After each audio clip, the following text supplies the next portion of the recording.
customer dropped off these 10-year-old Ginger shears that will not cut at all. So I'm going to sharpen them on my twice as sharp. I'm cutting in a new bevel since these are severely damaged. Once I bring up a burr, I'm going to take it over to the polishing wheel and clean up the edge and make it look very, very nice for the customer. Now I have a sharpened edge, the edge is polished. I'm going to take my pink stone and flip the burr over, and then I'm going to cut the burr off, and I'm going to test the scissors on the same fabric that I did at the beginning of the video.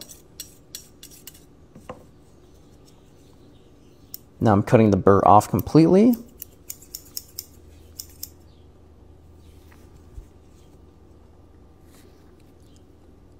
And from pivot to tip, these are cutting so smooth, and the customer is very happy with the results.